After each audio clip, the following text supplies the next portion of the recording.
حضرت عمر فاروق رضی اللہ تعالیٰ عنہ خلف اول حضرت ابو بکر صدیق رضی اللہ تعالیٰ عنہ کے بعد مسلمانوں کے دوسرے خلیفہ تھے۔ اب ان 10 صحابہ میں سے ہیں جن کو جنت کی خوشخبری دی گئی۔ اب کے دور میں اسلامی مملکت 28 لاکھ مربع میل کے رقبے پر پھیل گئی۔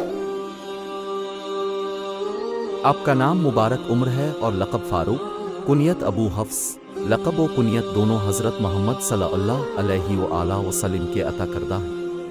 آپ رضی اللہ عنہ کا نسب نویں پشت میں رسول اکرم صلی اللہ علیہ وآلہ وسلم سے جا ملتا ہے۔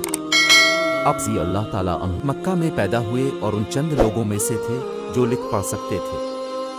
جب حضور اکرم صلی اللہ علیہ وآلہ وسلم نے لوگوں کو اسلام کی دعوت دی تو حضرت عمر رضی اللہ تعالیٰ عنہ نے آپ کی سخت مخالفت کی۔ آپ صلی اللہ علیہ وآلہ وسلم کی دعا سے حضرت عمر رضی اللہ تعالیٰ عنہ نے اسلام قبول کر لیا، اس لیے آپ کو مراد رسول بھی کہا جاتا ہے۔